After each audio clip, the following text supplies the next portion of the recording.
आज का आज का जो हमारा धम्म वाचन है, और इसमें अध्यक्षता कर रहे हैं हमारे आरबीएम की अध्यक्ष माननीय एस एन भारद्वाज जी को मेरा सादर नवोदय जय भीम प्रेषित करता हूं, और सर को निवेदन करता हूं, सर आज की इस वेबिनार को संचालन करने के लिए मेरे को अनुमति प्रदान कीजिए सर।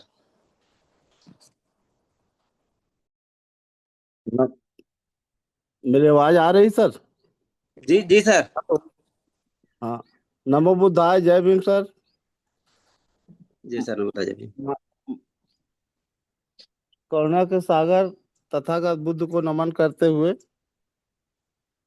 और बोधिसत्व बाबा साहब अम्बेडकर को नमन करते हुए आरबीएम के संस्थापक माननीय भारती साहब को जय भीम नमो बुद्धाय प्रेषित करते हुए और समस्त आरबीएम के पदाधिकारी उपासक उपासिकाएं जुड़े हुए हैं, सबको नमो बुद्धाय जय भीम।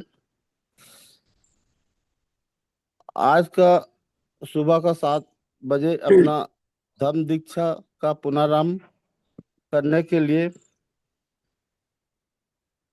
माननीय एल पी अमृत बौद्ध साहब, राष्ट्रीय सहायक आचार्य, मा- माननीय दीनबंधु बौद्ध जी, प्रदेश मुख्य महासचिव उड़ीसा, संचालन महोदय, आज का धम्म दीक्षा का वाचन सुगम सरल रूप से संचालन करने के लिए आरबीएम और समस्त जुड़े हुए की ओर से और मेरे ओर से संचालन करने के लिए मैं आपको इस अपना दीनबंधु बौद्ध जी, प्रदेश मुख्य महासचिव को। हेलो। बहुत बहुत सदबाद सर, बहुत बहुत सदबाद सर। आवाज और आ रही है मेरे सर? को अरे मेरा जी कट रहा जी है बीच सर, जी बीच सर, में। जी सर। हाँ, तो तो संचालन, सफल संचालन करिए महोदय जी। जी साधुवाद। जी जी जी सर, बहुत बहुत साधुवाद सर आपको सर। तो सर्वप्रथम मैं कोरोना के महासागर तथागत गौतम बुद्ध जी को मेरा कोटि प्रणाम।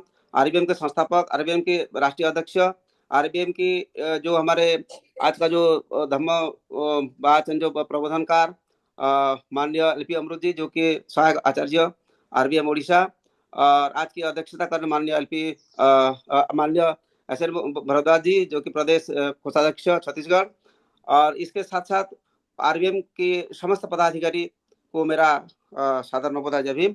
तो मैं विनम्र के साथ आज के जो प्रबोधनकार परम सम्मानीय एलपी अमरीश जी को मेरा नमोदय जय भीम सर। और आपको मैं निवेदन करता हूँ सर, आज की जो विषय को सर आगे ले जाइए, माननीय एलपी अमरीश जी।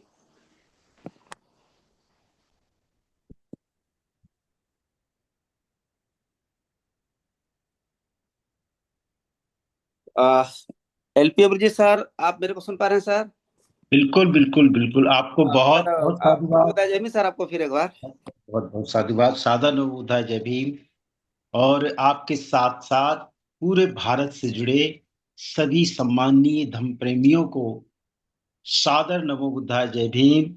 उनका स्वागत है, उनका अभिनंदन है आज के इस तथागत बुद्ध और उनके धम्म, जो हमारा पवित्र पावन धम्म ग्रंथ है, उसके वाचन में आप सभी का सादर अभिनंदन है, स्वागत है। क्या आप सब ने अपना कीमती समय आज के इस वाचन के लिए दिया है? आप सब लोग बहुत बहुत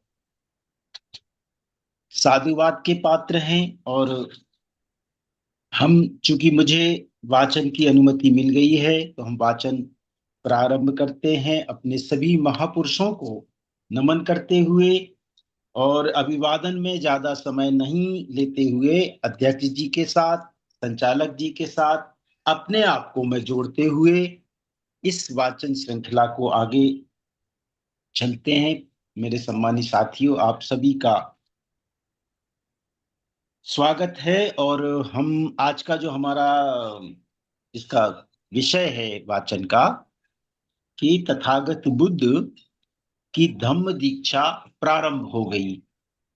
पिछले वाचन में हमने सुना, पढ़ा, अध्ययन किया कि तथागत बुद्ध अपने जन्म स्थान आए थे, वहां उन्होंने सबसे मुलाकात हुई, सबसे चर्चा हुई, और अब वो वापस जो है अपने उसी काम के लिए जो उन्होंने मानव कल्याण का काम, जन कल्याण का काम, संसार के कल्याण का काम का संकल्प लिया है, उस संकल्प को पूरा करने के लिए तथागत बुद्ध पुनः अपने काम में लग गए और उन्होंने धम्म दीक्षा, धम्म उपदेश प्रारंभ किया। तो ये हमारे दूसरे खंड का 5वां भाग है। और हमारे जो भी बहनें, हमारे साथी अगर हिंदी संस्करण की पुस्तक के साथ बैठे हैं तो उनका पेज नंबर हो सकता है 141, और इंग्लिश एडिशन के साथ जो साथी बैठे हैं वो पेज नंबर देख लें 179। बोधिसत्व विश्वरत्न डॉक्टर बाबा साहब अम्बेडकर को याद करते हुए कि उन्होंने इतना पावन पवित्र धम्म ग्रंथ हमको दिया, हमारे जीवन की दिशा, हमारे जीवन की दशा दोनों के लिए उत्तम। राजगृह के समीप ही एक गृद्धकुट्ट नाम का पर्वत था, उसके पीछे एक गांव था जिसमें कोई 70 ब्राह्मण परिवार रहते थे। जब तथागत बुद्ध वापस लौटे तो राजगृह तरफ आए, तो राजगृह के पास में ही एक गृद्धकुट्ट नाम का पर्वत है, पर्वत था, पर्वत होगा भी, पर्वत के पीछे एक गांव था जिसमें कोई 70 ब्राह्मण परिवार रहते थे। ये उस समय की बात है। इन लोगों को धम्म दीक्षा देने के उद्देश्य से तथागत बुद्ध आकर के एक वृक्ष के नीचे विराजमान हुए। तथागत बुद्ध ने अपना मन बनाया कि मैं इनको धम्म दीक्षा दूंगा। एक संकल्प लिया उन्होंने, अपने आप को तय किया कि मैं इनको धम्म दीक्षा दूंगा। इस बात को लेकर तथागत बुद्ध वहां जाकर के एक वृक्ष के नीचे विराजमान हो गए। लोगों ने जब तथागत बुद्ध का तेज और गंभीर व्यक्तित्व देखा तो उनसे प्रभावित होकर उनके इर्द गिर्द आ बैठे।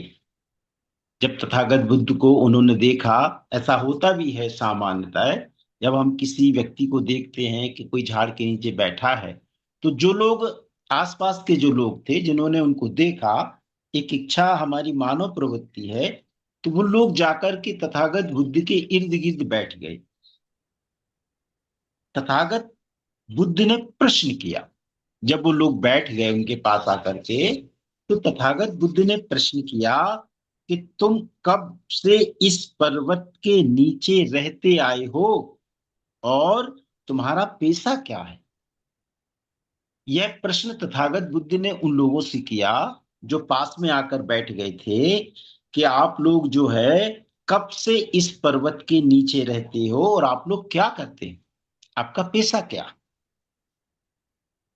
तो जो लोग वहां पर बैठे हुए थे उनका उत्तर था कि हम पिछली 30 पीढ़ियों से यहीं रहते आए हैं और हमारा पेशा पशुपालन है।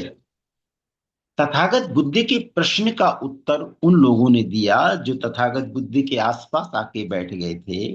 उन्होंने कहा कि तथागत बुद्ध, हम लोग पिछली 30 पीढ़ियों से यहीं रह रहे हैं और हमारा पेशा पशुपालन है। अगर हम 30 पीढ़ियों का अनुमान लगाएं तो 30 साल भी हम एक पीढ़ी को मान के चलें तो 900 वर्ष हो जाते हैं। यानी 900 वर्षों से वो लोग वहीं रह रहे थे। और जब उनके धार्मिक विश्वासों के बारे में प्रश्न किया गया तो उनका उत्तर था, हम ऋतु भेद के अनुसार सूर्य, चंद्रमा, जल और अग्नि की पूजा करते हैं। एक बात और तथागत बुद्ध ने उनसे पूछी कि आप लोगों के धार्मिक विश्वास के बारे में क्या है, तो उन लोगों ने उत्तर दिया कि हम लोग ऋतु भेद के अनुसार ऋतुओं में जैसा जैसा आता है तो हम सूर्य की, चंद्रमा की, जल की और अग्नि की पूजा करते हैं। यदि हम में से किसी की भी मृत्यु हो जाती है तो हम इकट्ठे होते हैं और प्रार्थना करते हैं कि वह ब्रह्मलोक में उत्पन्न हो, जिससे उसे पुनः पुनर्जन्म ना ग्रहण करना पड़े। ऐसा भी तथागत बुद्ध से उन्होंने बताया। वो लोग अपनी बात तथागत बुद्ध को बता रहे हैं। उन्होंने क्या कहा कि हम लोग ऋतु भेद के अनुसार सूर्य, चंद्रमा, जल, अग्नि की पूजा करते हैं। दूसरी बात, यदि हमारे यहाँ किसी की मृत्यु हो जाती है तो हम इकट्ठे होते हैं और प्रार्थना करते हैं कि वह ब्रह्मलोक में उत्पन्न हो जाए और उसका पुनर्जन्म ग्रहण ना करे, वह पुनर्जन्म ग्रहण ना करे। तथागत बुद्ध बोले, तथागत बुद्ध ने कहा यह सुरक्षित मार्ग नहीं है। तथागत बुद्ध ने उनको बताया कि जो आप लोग प्रार्थना करते हैं कि ब्रह्मलोक में जाए और उसका पुनर्जन्म ना हो, तो यह जो मार्ग है यह सुरक्षित मार्ग नहीं है। इससे तुम्हारा कुछ लाभ नहीं हो सकता है। ऐसा तथागत बुद्ध ने उनको बताया कि ये जो आप कर रहे हैं इससे आपको कोई लाभ नहीं होगा। मेरे मार्ग का अनुसरण करने से, सच्चा श्रमण बनने से, आत्म संयम का अभ्यास करने से ही निर्वाण प्राप्त हो सकता है। तथागत बुद्ध ने कहा कि ये जो आप बात कर रहे हैं पुनर्जन्म ग्रहण ना करें, तो तथागत बुद्ध ने अपने धम्म में इस शब्द को निर्वाण का शब्द दिया हुआ है कि निर्वाण। तो तथागत बुद्ध ने निर्वाण के बारे में उनको बताया कि ये जो आपका मार्ग है ये सुरक्षित नहीं है, और यदि आप लोग जो मेरा मार्ग है, जो मध्यम मार्ग है, इसका अगर यदि अनुसरण आप करते हैं और सच्चे श्रमण आप बनते हैं, आत्म संयम का अभ्यास करते हैं, तो आपको निर्वाण प्राप्त हो सकता है। आपका जो मार्ग है यह मार्ग सुरक्षित नहीं है, ये भटकाव वाला मार्ग है। लेकिन एक मार्ग है, मध्यम मार्ग, जो मेरे मार्ग के अनुसरण में आगे आप आ जाएंगे तो आपको निर्वाण प्राप्त हो सकता है। जो सत्य को असत्य और असत्य को सत्य समझ बैठते हैं, ऐसे मिथ्या दृष्टि संपन्न लोगों की कभी सद्गति नहीं हो सकती है। यही कंटिन्यू तथागत बुद्ध ने और अपनी बात निरंतरता के साथ कही कि जो लोग, जो भी इस पूरे संसार में, इस जगत के जो भी लोग सत्य को असत्य और असत्य को सत्य, यानी झूठ को सच और सच को झूठ, जो लोग समझते हैं और जो इस मिथ्या दृष्टि में रहते हैं, वो लोग कभी भी निर्वाण प्राप्त नहीं कर सकते। ऐसा तथागत बुद्ध ने उनको समझाया कि हमको सत्य को सत्य समझना है, सच को सच समझना है, झूठ को झूठ समझना है। यदि हम ये भेद नहीं कर पाए, हम सत्य को सत्य नहीं समझ पाए और हम असत्य के सत्य के उलझे रहे, तो फिर हमको निर्वाण प्राप्त नहीं हो सकता है। हमारी दृष्टि जो है मिथ्या दृष्टि नहीं होनी चाहिए, हमारी दृष्टि सम्यक दृष्टि होनी चाहिए। जैसा तथागत बुद्ध का मार्ग है कि सम्यक दृष्टि, तो सम्यक दृष्टि से ही हमको निर्वाण प्राप्त हो सकता है। जो सत्य को सत्य और असत्य को असत्य जान लेते हैं, ऐसे सम्यक दृष्टि संपन्न लोग ही सद्गति की प्राप्ति कर सकते हैं। यह तथागत बुद्ध ने दोबारा उनसे ये बात बताई कि जो सत्य को सत्य समझते हैं, जो सच को सच, झूठ को झूठ, और उसके भीतर जान लेते हैं, उसको समझ लेते हैं, ऐसे लोग सम्यक दृष्टि के लोग कहलाते हैं और उनको निर्वाण प्राप्त हो सकता है। संसार में सभी मृत्यु को प्राप्त होते हैं, कोई उससे बच नहीं सकता। ऐसा भी तथागत बुद्ध ने कहा कि संसार में जितने लोग जन्म लेते हैं सभी लोगों को एक ना एक दिन इस संसार छोड़ के जाना पड़ता है। ऐसा कोई व्यक्ति नहीं है जो संसार में जन्म ले और उसको छोड़ के ना जाना पड़े, उसको जाना ही पड़ेगा। कोई इससे बच नहीं सकता। यह समझ लेना कि जो पैदा हुआ है उससे एक ना एक दिन मरना अवश्य है, और इसलिए जन्म मरण के बंधन से छुटकारा पाने की इच्छा करना यही सच्ची धर्म साधना है। ये भी तथागत बुद्ध ने उनको समझाया कि इस जन्म मरण की जो प्रक्रिया है, इस प्रक्रिया से मुक्त हो जाना, इससे छुटकारा पा जाना ही सच्ची धम्म साधना है, वरना बाकी सब कुछ व्यर्थ है। उन 17 ब्राह्मणों को जब यह तथागत बुद्ध के वचन सुनने के लिए मिले तो उन्होंने तुरंत श्रमण बनने की इच्छा प्रकट कर दी। जब तथागत बुद्ध ने अपनी बात पूरी अच्छी तरह से उनको समझाई तो वो सब लोगों के ध्यान में वो बात बैठ गई और वो सब लोग तैयार हो गए तथागत बुद्ध के वचन सुनते सुनते कि हम सब लोग श्रमण बनने के लिए तैयार हैं। जैसा आपने कहा है कि यदि आप श्रमण बनेंगे, आप संयम का विश्वास रखेंगे तो आपको जो है और मेरे मार्ग का अनुसरण करेंगे, सच्चे श्रवण बनेंगे, अपना अभ्यास खुद करके निरंतरता उसमें लगे रहेंगे तो आपको निर्वाण प्राप्त हो सकता है। वो लोग समझ गए और उनके मन में बात आई कि अब हम श्रवण बनेंगे, इसी मार्ग का अनुसरण करेंगे और अपने आप का अभ्यास करते हुए निर्वाण प्राप्त करेंगे। तो उनके मन में श्रवण बनने की इच्छा प्रकट हो गई। तथागत बुद्ध द्वारा अनुमति प्राप्त होने पर उनका केश छेदन हो गया। उनकी वेशभूषा सच्चे सच्चे श्रवण की हो गई।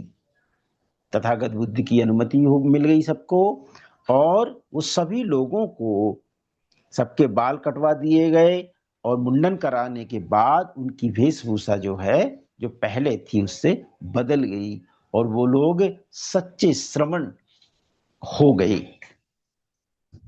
तब वे सब बिहार की ओर चल पड़े। रास्ते में उन्हें अपनी पत्नियों की याद आई और अपने परिवार की याद आई। उसी समय भारी वर्षा ने उनका आगे का बढ़ना रोक दिया। जब वो श्रवण बन गए, उनने अपनी वेशभूषा एक भंते के रूप में धारण कर ली तो उनके मन में अपने परिवार की याद आई। जब वो बिहार की ओर जाने लगे तो अब घर नहीं जाने का है, अब बिहार जा रहे हैं। तो जब वो बिहार जाने लगे तो उनको याद आई अपने परिवार की, अपने बच्चों की, अपनी पत्नी की। और उसी समय जैसे ही उनको ये भावना ने जन्म लिया, उसी समय इतनी बारिश तेज हुई कि उनके आगे के जो कदम थे वो रुक गए, उनको आगे चलना मुश्किल हो गया। रास्ते में कोई 10 मकान थे, उन्होंने उनमें आश्रय खोजा। एक मकान के भीतर जाने पर मालूम हुआ कि उसकी छत चू रही है, इसीलिए उसके भीतर घुसना निष्प्रयोजन था। जब वो वर्षा से भीग रहे थे, बहुत भारी बारिश हो रही थी, तो उन्होंने सोचा कि कहीं आश्रय लिया जाए।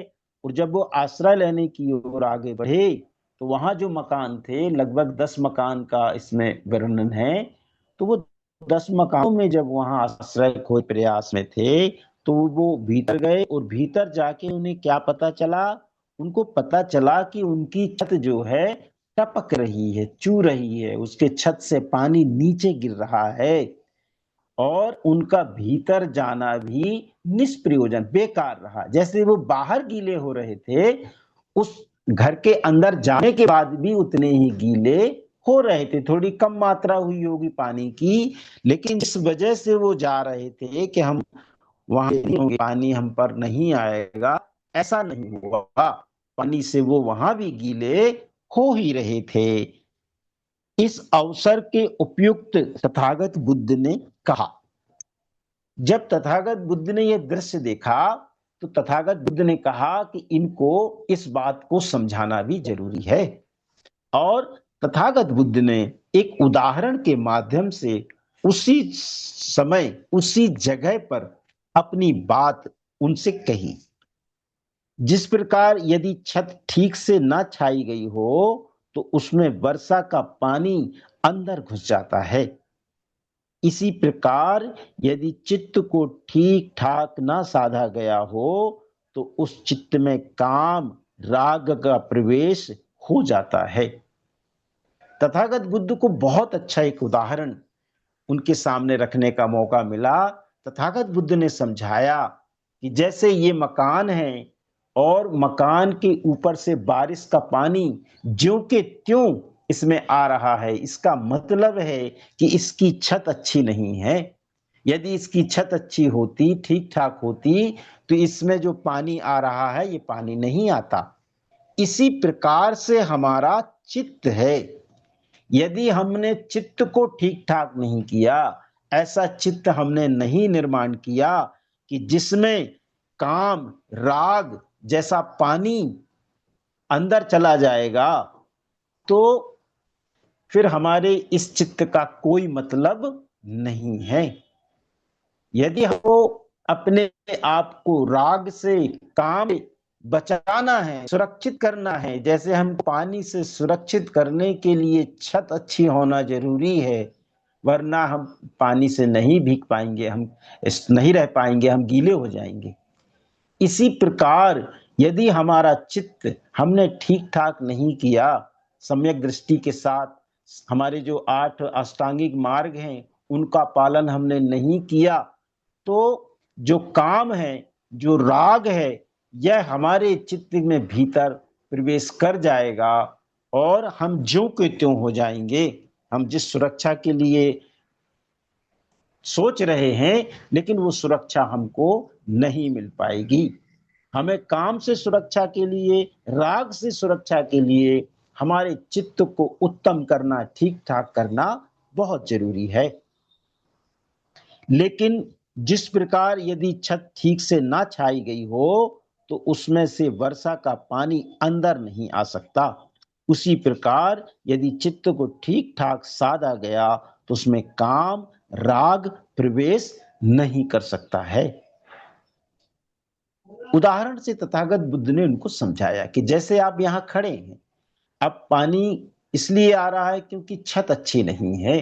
यदि छत अच्छी होती तो पानी अंदर नहीं आता। इसी प्रकार हमारा चित्त यदि अच्छा है, चित्त ठीक ठाक है, तो फिर हमारे अंदर काम और हमारे अंदर राग प्रवेश नहीं कर सकते हैं, या जो भी ऐसे विषय हैं जो मान्य नहीं हैं वो हमारे अंदर प्रवेश नहीं कर सकते हैं। हमें ये इसके लिए अपने चित्त को अच्छा करना बहुत जरूरी है, ठीक ठाक करना बहुत जरूरी है। इन वाक्यों को सुना तो उन 70 ब्राह्मणों को यह लगा तो यह सही उनके मन के संकल्प विकल्प शुभ नहीं है, तो भी अभी वह भी चिकित्सा से मुक्त नहीं थे। अभी भी उनके अंदर वो तथागत बुद्धि की बात सुनकर के प्रभावित तो हो गए, लेकिन वो भीतर से तैयार नहीं थे। भीतर से अभी भी उनके अंदर परिवार का मोह, लोभ और उनके बिछड़ जाने की जो इच्छा थी वो विद्यमान थी। तो वो अभी भीतर से तैयार नहीं थे और उन्होंने सोचा कि हमारा जो संकल्प है वह अभी अच्छा नहीं है। हमें जब हमने जो संकल्प लिया है श्रवण बनने का, इसके लिए हमें अपने चित्त को साधना बहुत जरूरी है। और इतना होने पर भी वे आगे बढ़े चले गए। ऐसा उदाहरण के साथ तथागत बुद्ध उनको बता भी रहे हैं और बात आगे चलती जा रही है। आगे बढ़े तो उन्होंने पृथ्वी पर कुछ सुगंधित द्रव्य पड़े देखे।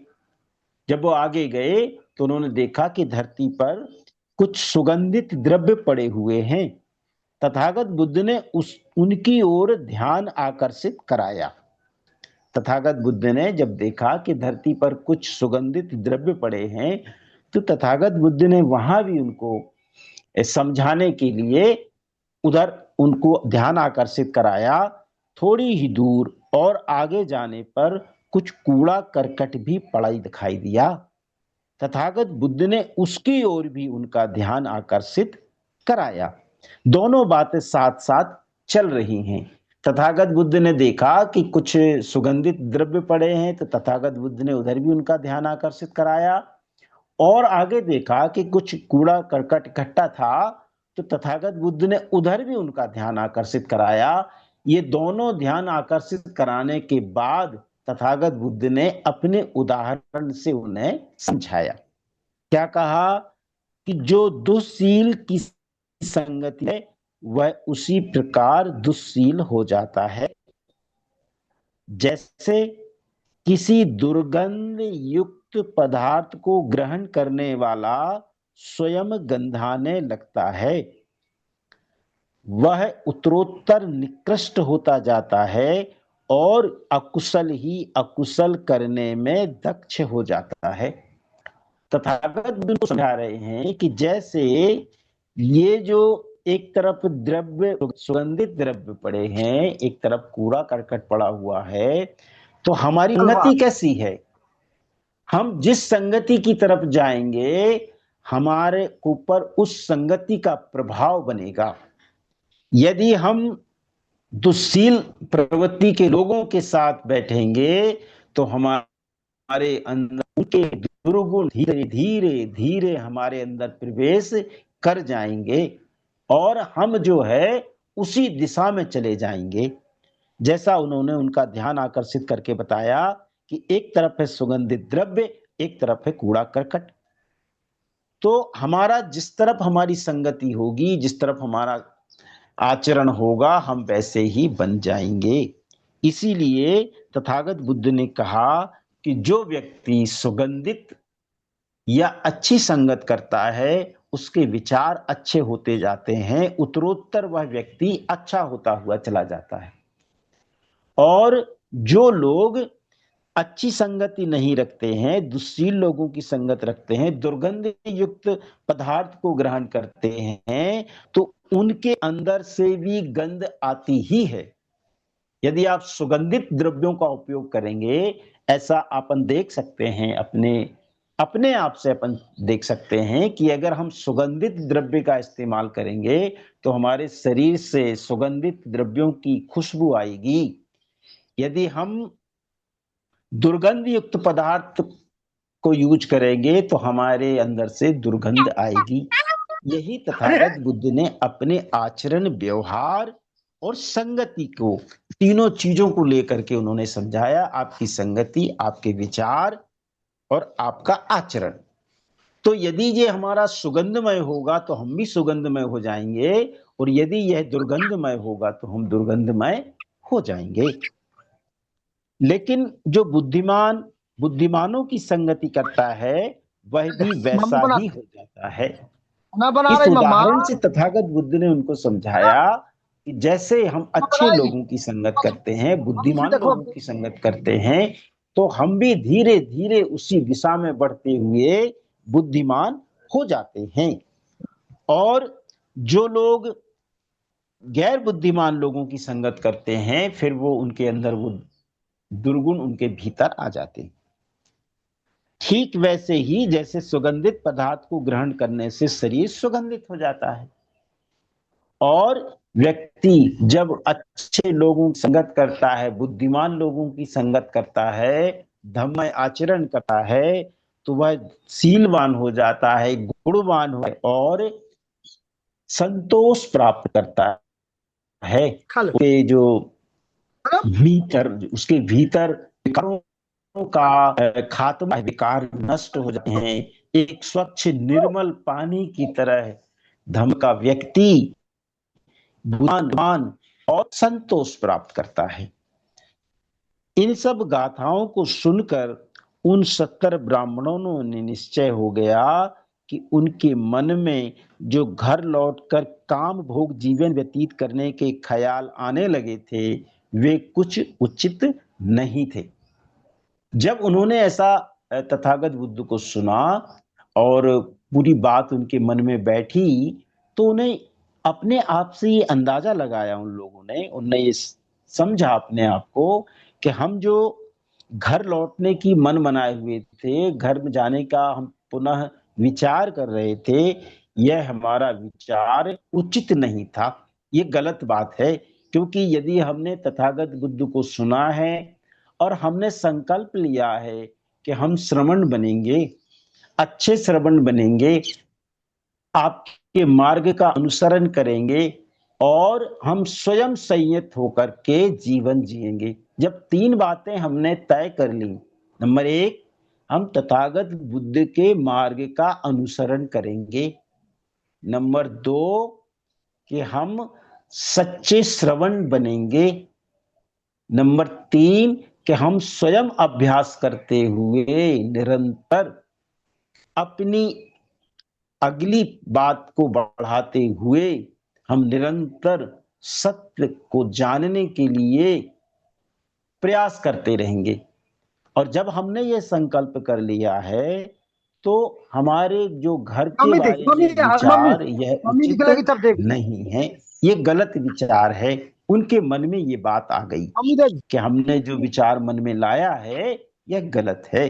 जब हमने तथागत बुद्ध के साथ संकल्प ले लिया है तो हमें तथागत बुद्ध की ही बातों का अनुसरण करना है। जैसा वो कह रहे हैं, हमको उसी मार्ग पर, उसी पथ पर निरंतर चलते जाना है। हमें लोगों की करनी है, हमें किन लोगों से है, क्योंकि इस संसार में ऐसे लोगों की कमी नहीं है। इसीलिए हमको उनकी संगति नहीं करना है, बुद्धिमानों की संगत करना है और बुद्धिमानों के साथ रहते हुए शीलवान बनना है, गुणवान बनना है और निर्वाण की ओर आगे बढ़ना है। ऐसे विचारों से सर्वथा मुक्त होकर के वे बिहार की ओर साधना के लिए अचिर काल में ही अर्हत्व को प्राप्त हो गए। जब उनके विचार बदले, उनके मन में एक सच्चे श्रवण बनने की भावना पैदा हो गई और तथागत बुद्ध के मार्ग में अनुसरण करने के भाव जग गए, तो उन्होंने तय कर लिया और वो तय करते हुए अपने परिवार की जो मन में विचार आ रहा था, लौटने का मन बना रहे थे, उस विचार को उन्होंने खत्म किया, निरस्त किया और एक नया विचार पैदा किया कि हमको तथागत बुद्ध के मार्ग पर चलना है और उनके साथ ही रह करके इस जीवन को अच्छा जीवन, कुशल जीवन बनाना है। और इस जीवन के निरंतरता के लिए, इस जीवन की अच्छाई के लिए वो लोग आगे आए और अचिर काल में ही वो अरहत्व को प्राप्त हो गए।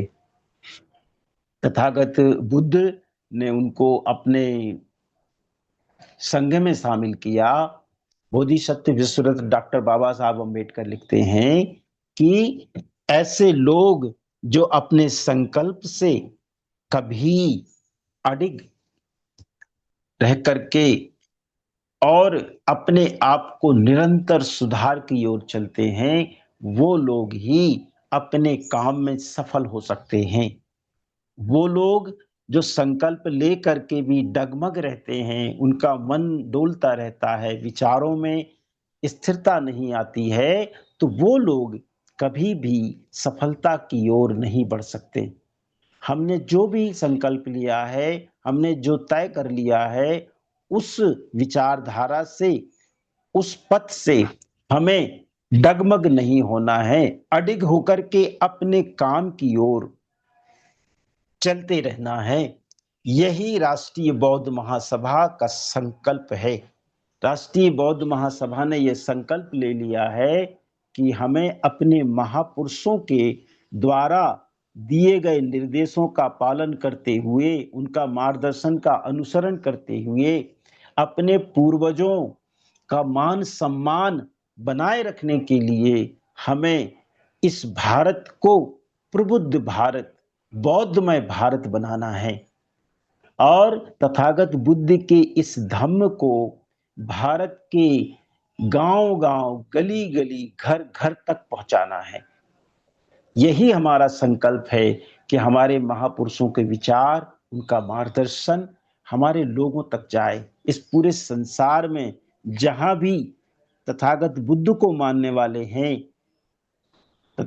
बोधिसत्व विश्व रत्न डॉक्टर बाबा साहब अम्बेडकर को मानने वाले हैं, बहुजन महापुरुषों को मानने वाले हैं, वो सभी लोग इन सब बातों से परिचित हो जाएं। यदि हम अपने घर से बाहर ना निकले और हमने ये तय कर लिया कि हम घर से बाहर नहीं जाएंगे, तो यह काम हमारा नहीं हो सकता है। हम सबको पूरे संकल्प के साथ, पूरी विचारधारा के साथ अपने घर से निकलना होगा और हम घर से बाहर निकल कर ही ये कारवां को हम आगे ले जा सकते हैं। अपने महापुरुषों के मार्गदर्शन को, उनके विचारों को घर घर तक पहुंचाने में सफल हो सकते हैं। मेरा आप सबसे आग्रह है, निवेदन है कि हम सब लोग जरूर इस प्रयास में सहभागी बने। राष्ट्रीय बौद्ध महासभा पवित्र पावन संगठन है और इसका जो कारवा है उसको मजबूत करें। जहां तक हम पहुंच सकते हैं, जहां तक हम जा सकते हैं, वहां तक पूरा प्रयास करें कि हम अपने लोगों तक जा करके इस प्रचार प्रसार को निरंतर आगे बढ़ाते रहें। यहाँ पर मैं अपनी बात और इस वाचन को पूरा करते हुए आप सबको बहुत बहुत साधुवाद, धन्यवाद करता हूँ। कुछ हमारे राष्ट्रीय अध्यक्ष जी द्वारा कुछ नियुक्तियां की गई हैं। जैसे छत्तीसगढ़ के हमारे प्रदेश की कार्यकारिणी का निर्माण किया गया है। मैं उनको बहुत बहुत मंगल कामनाएं देते हुए हमारे मध्य प्रदेश में सामाजिक न्याय परिषद के प्रदेश अध्यक्ष आदरणीय जी का भी नियुक्ति हुई है। मैं उनको भी बहुत बहुत मंगल कामनाएं देते हुए आप सबसे निवेदन करता हूं कि सब लोग इस धम्म विचारधारा को, हमारे महापुरुषों के मार्गदर्शन को निरंतर अपने संकल्प के साथ पूरा करने में सहयोग करें। बहुत बहुत साधुवाद। सादर नमो बुद्धाय। जय भीम, जय तथागत बुद्ध और उनका धम्म, जय संविधान, जय भारत। साधु साधु साधु। बहुत बहुत साधुवाद आरबीएम की ओर से आपको मतलब आपको मतलब कोई शब्द नहीं है सर। आपको धन्यवाद के लिए सर। बहुत सुंदर आपका सरल शब्द और जो मृदु स्वर था सर, और जो टॉपिक भी आज का था सर हार्ट टचिंग था। तो मैं इसके कोई ऊपर शब्द नहीं है तो मत कहिए, कोई जी शब्द सर, नहीं है तो अच्छा है, बहुत अच्छा लगेगा। बहुत बहुत बहुत अच्छा था सर। ये हम मेरा मतलब दिल से मैं आभार प्रकट करता हूँ सर। इसीलिए तो सर बहुत बहुत धन्यवाद।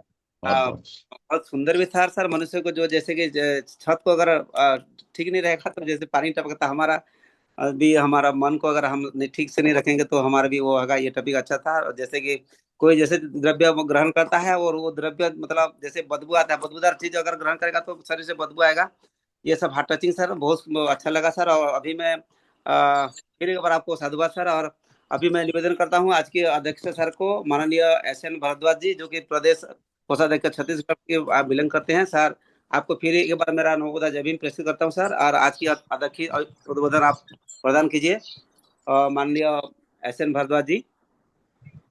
हेलो। जी सर, जी सर, नवोदय जय भीम सर। फिर एक बार आपको नवोदय जय भीम सर। माननीय राष्ट्रीय सहायक आचार्य एल.पी. अमृत बहुत साहब, उनका सरल एवं अच्छा सा हमको जो समझाया कि राष्ट्रीय बौद्ध महासभा में हमको काम करना है, तो मन लगाकर और एक दूसरे को अधिक से अधिक अपने लोगों को जोड़ते हुए घर से निकल कर काम करना है ये करके। और ये जो उदाहरण दिया, अपना चित्त को ठीक रखकर, चित्त को, विचार को ठीक रखकर राष्ट्रीय बौद्ध महासभा के ऊपर हमको अधिक से अधिक जितना हो सके उनको जोड़ते हुए काम करना है। और इसी कड़ी में एक बात सर ने और बताया कि क्या है, अच्छे अच्छे मार्ग तथागत बुद्ध के जो विचार को, अच्छे मार्ग को अपनाते हुए हमको सच्चे मन से और काम करना है, तो हम आगे गति की ओर बढ़ेंगे। और एक दिन ऐसा ही होगा कि संपूर्ण भारत बौद्धमय बनाने में हम सफल होंगे। यही आशा और विश्वास के साथ मैं अपना वाणी को विराम देता हूँ। और धन्यवाद संचालन महोदय, दीनबंधु साहब, और साधुवाद अमृत बौद्ध साहब, और सभी उपासक उपासकों को साधुवाद। नमो बुद्धाय, जय भीम सर। बहुत बहुत बहुत बहुत साधुवाद, बहुत बहुत साधुवाद। आ, तो अभी हमारा समय भी हो गया है और हम सभ्यता की ओर जाएंगे। सभ्यता करके आज का जो वेबिनार को हम समापन की ओर ले जाएंगे। तो मैं फिर एक बार सभी को नमोदा जमीन पेशी तो निवेदन करता हूँ कि आप शांत चित्त से हाथ जोड़ के आइए, सभ्यता की ओर चलते हैं।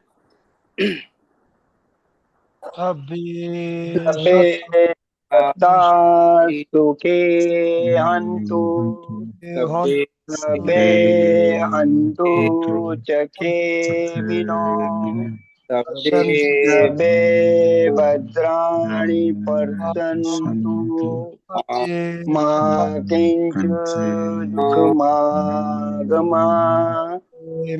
सबे सत्ता सुखे हन्तु, सबे हन्तु चखे मिनो, सबे भद्राणि पश्यन्तु, मा किञ्चित् दुःखमागमात्, सबे सत्ता सुखे हन्तु, सबे हन्तु चखे मिनो, सबे भद्राणि पश्यन्तु, मा किञ्चित् दुःखमागमात्। साधु साधु साधु। सबका मंगल हो, सबका मंगल हो, सबका मंगल हो। जय भीम, नमो बुद्धाय। जय भीम, नमो बुद्धाय।